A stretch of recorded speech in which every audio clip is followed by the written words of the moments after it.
Alright, back to another album review.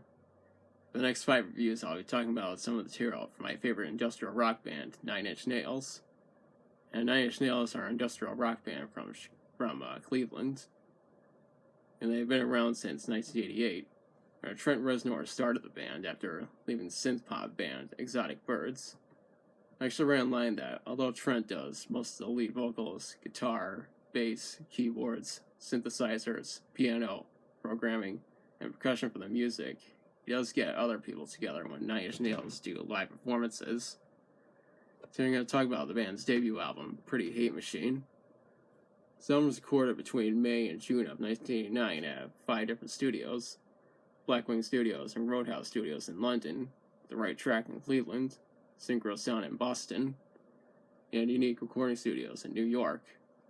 It was released on October 20th, 1989 under TVT Records.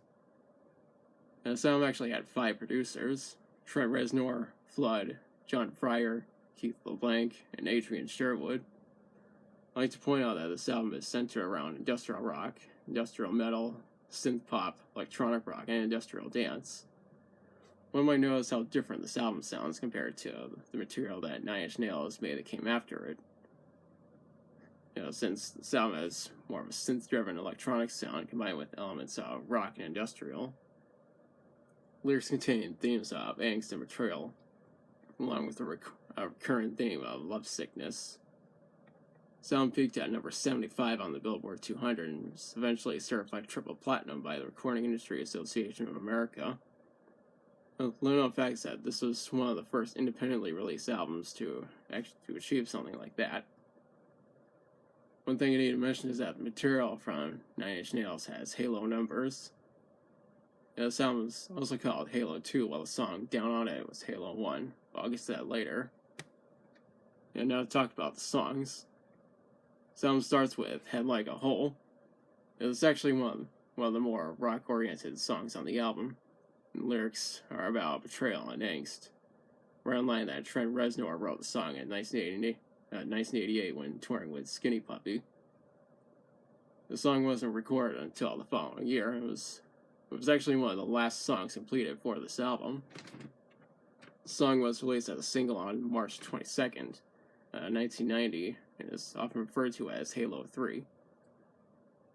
To this day, this song is still a fan and critic favorite, and is one of the band's most well-known songs.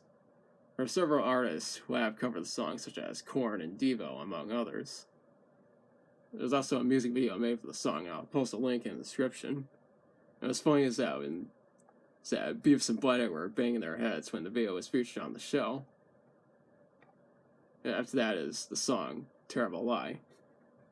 This song is where the elements of synth pop are shown. Now we get to Down on It. This song in particular was released as a single on September 15th, 1989, as a promotional single a month before the album was released. I mentioned that the song is also called Halo 1. We're online that Trent Reznor said that the song was influenced by the song Dig It by Skinny Puppy.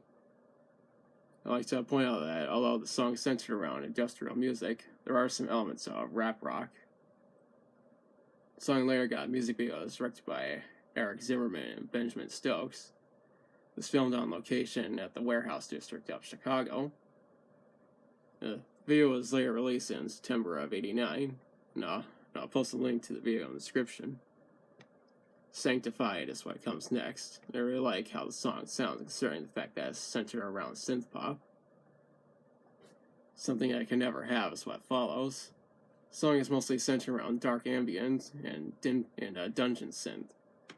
Apparently, the song is about suicide. I'd also like to point out that the song was used in the film Natural Born Killers from '94. What I want to is a memorable song that follows. After that is a song called Sin.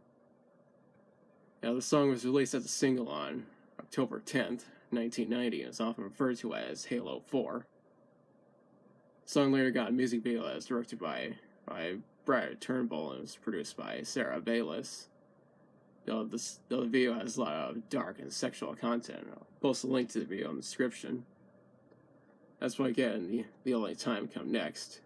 The album ends with a song called Ring Finger. One thing I'd like to mention is that the 2010 remastered edition of this album has a cover of the song Get Down, Make Love by Queen.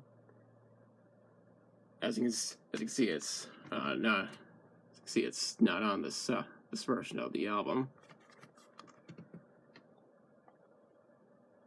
From what I read, is that this album's received very high praise from critics, and rightfully so.